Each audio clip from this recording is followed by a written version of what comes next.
Right, we are here to discuss a bit more about women's cricket. We just saw India lose that Asia Cup final against Sri Lanka. A surprise result, what should have been routine. We have the man who was very close to the action in Dambulla, Raunak Kapoor with us. Raunak, What's let's up, start mates? by looking forward a bit while looking back very little bit because uh, that tournament itself was viewed from the prism of the Women's T20 World Cup that's going to be held in Bangladesh in October. So, your first thoughts overall about how India went, because as I said at the start, that you were very close to the action. Yeah, it's a really tough tournament actually from an Indian point of view in the aspect that you're not challenged almost entirely. You're almost expected to win every time, which they have with the exception of one. And if you lose, then it makes news. But then, how does that how does that allow you to fairly evaluate where the Indian team stands ahead of the World Cup? And I'd even asked Harmanpreet Kaur this after the semi-final, or I think it was after one of the group games. Are you keeping an eye on the World Cup with every game, or are you looking at this tournament, this game? And she said every game we play, we have to look at the World Cup and what we want to figure out for the World Cup, because also there's not a lot of cricket that the women's team plays. Whether or not they have another international series before the next World Cup, we'll find out. But by all accounts, it may well be that their next international game will literally be that Women's T20 World Cup in Bangladesh. For starters, I think the batting's in good shape, really good shape. They are still perhaps not convinced by Hemalatha.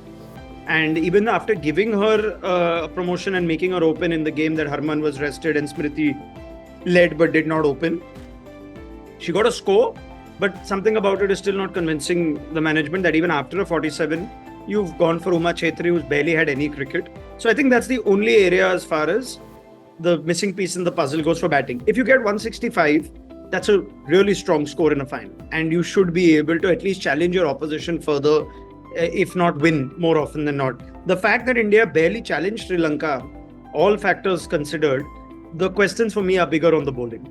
What is the strength of their bowling attack? What happens if a couple of left-handers take down their left-arm orthodox spinners? Why is there a reluctance to change it up from Harmanpreet Kaur to either bowl herself or bowl Shafali Verma? Will Shreyanka Patil be the only answer? And if that's the case, is that concerning that if she's your only off-spin option and you're waiting and making sure that she in her first Women's World Cup is going to play such a big part? So, do you not have more resources than that? Are your pacers, do they have a second line of attack? If Renuka doesn't strike with a new ball, is she going to be effective when put under pressure? So that is the challenge, that India looks so good against teams that don't challenge them. And once they are challenged, do they have it in them to actually then win a game that's slipping away? That for me is the bigger question. Is Harmanpreet Kaur's form a concern given what she brings to the table, her captaincy as well? Because runs aren't coming from her blade. That 60 that we saw in this Asia Cup, I thought that was a good knock in terms of her coming back to form, etc. But the final again a bit tentative. What your take on that situation? I don't think Harman's form is as much of a concern. I think the bigger stage will get the best out of her. And, we've seen what Harman can do at the big stage, including the last semi-final in South Africa. Wasn't as tested here. Harmanpreet Kaur I think she receives a lot of unfair criticism at times, because perhaps there are players who are having such an incredible year that you're expecting the captain to at least match that. The kind of year that Smriti Mandhana is having, or even Richa Ghosh's recent form. You can't have everybody striking at that. And I think you will need somebody like Harmanpreet and her experience to be the foil for what could largely be games that need to be won just with a cool head and not, by out-batting or out-attacking your opposition. And I don't think Harmanpreet's form is that concerning that, it's an area of concern. I like the balance. I did mention it on commentary as well. I got some insight into what Amol Mazumdar is trying to do with Jemimah at 5, is that traditionally they find that there are games that they lose because of how they go between overs 7 and 15. And either that comes down to a pressure chase with Harmanpreet Kaur, or the fact that you don't have somebody else playing through the middle overs as impactfully as they do in the power play and perhaps at the end. Richa Ghosh's form is a big factor in that, and whether there is case for them to go back to Jemmy at 3 and allow for Richa to come in to have 20-25 balls more often than not. I think what we saw from Richa Ghosh is very rarely is she going to get 25 balls to play, but if she does, she perhaps has a higher impact in the game than anyone else. So that's a call they need to make. More than Harmanpreet Kaur's form itself is, can we actually go back to Jemima at 3 so Richa comes in earlier?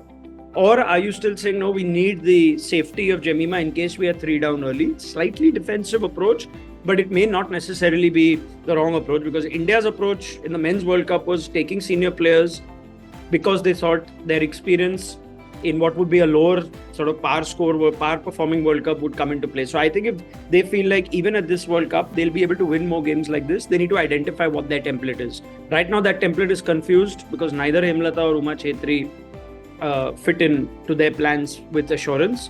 Harmanpreet Kaur, I don't think is the issue, at least from what I saw. Yeah, and I'm not in favor of like pushing Jemmy back up to number 3, because we've seen her doing really well at number 5. It's a situation where she doesn't have to think a lot and just like tee off. Does really well at 4 and 5. 4 is out of question because Harmanpreet Kaur, whenever she's played, has never batted. What I will say, I'm with you on that. What I will say is they should be flexible when they chase. I think that South Africa T20 was a good example of, if Jemmy is in a good run of form and she's up for the big games, then don't waste her at 5 where there's a possibility of an uncertain number 3 getting stuck and making the game too hard. So that's the only flexibility I'd like from them, that in a chase, perhaps if the situation demands it, they should be able to either promote Jemmy or Richa up. But yeah, batting first, I'm with you. I like Jemima at 5 as well.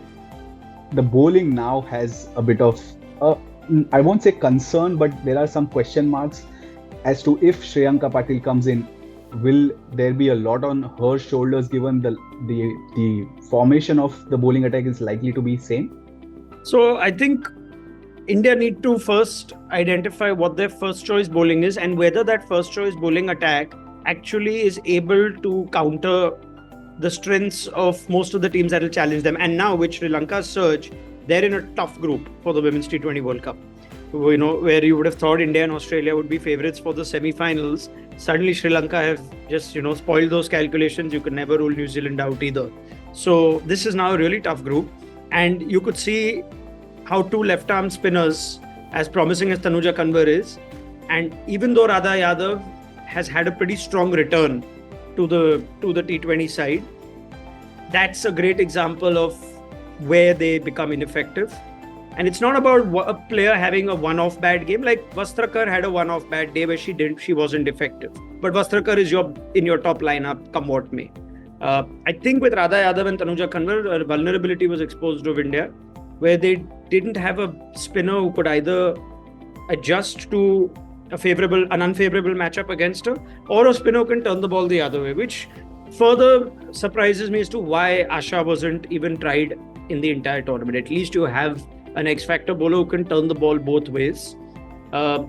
Whether this will make them think that, okay, we can't go 2 left-arm spinners, and between Radha Yadav and Asha Shobna, we will move things around depending on opposition. That's one aspect. But even Asha Shobna's not had a lot of game time in India colours.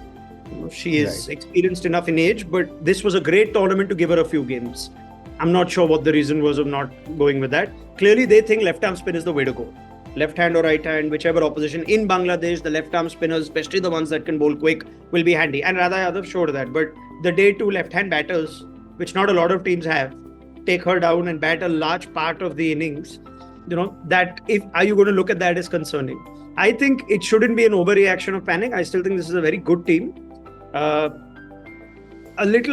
They could have tried a few things when the game was going away as fast as it was. Harmanpreet Kaur could have bowled herself, bowled Shafali, a catch. How often will 166 be chased?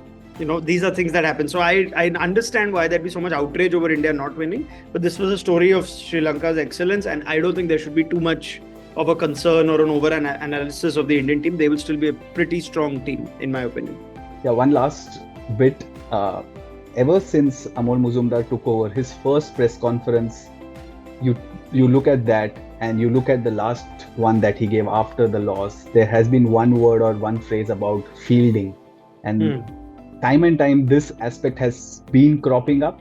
Yeah. And I think you mentioned about the surprise around Asha Shobana's exclusion. I think India are trying to look at their squad and first think who are the safer fielders Yeah. than their secondary aspect, the batting or bowling. That's a very good point. Which is why I think Asha Shobana missed out. Which is why I think in playing Tanuja, Kanwar and Radha Yadav, you had to play both of them, because if you look at the pecking order purely in terms of fielding, Tanuja slightly slips up, which will an issue which will get solved once Patil is back. But fielding, do India look at fielding first and then the bowling and batting aspect, or do you just select? Yeah, and you're absolutely right, because I mean, I'm surprised that Radha had a pretty, clumsy tournament in the field.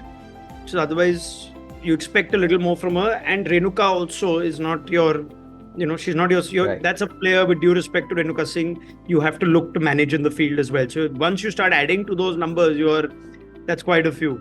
It doesn't help when the captain drops a straightforward catch, but those things you just have to let go of. What can you analyze about that sort of thing? Yeah, it's a really good, that should apply to a lot of players whose place is potentially vulnerable on the basis of that fielding skill set. And I think Renuka is actually one of those as well, because while she was player of the match in the semi-final, Bangladesh are just a team that have no confidence this year.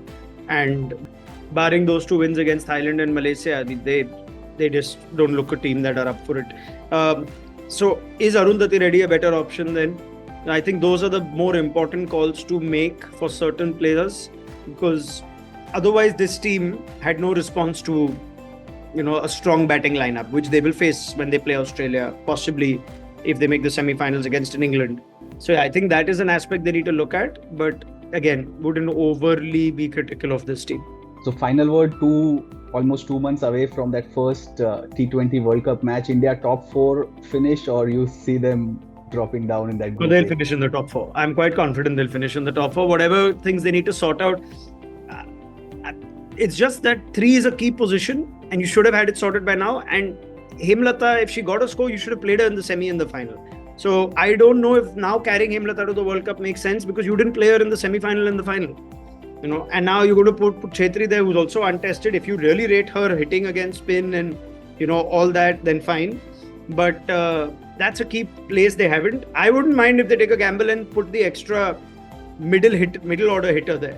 Everyone can come a step up. I don't mind Harmanpreet Kaur batting 3. She's got far more experience and versatility there, and you have enough firepower to follow. So if they can accommodate both Shreyanka and Sajeevan Sajana in the same team, why not?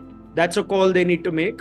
But if they figure out what their balance will be, I think they'll be fine. They'll certainly be favourites to make the top 4.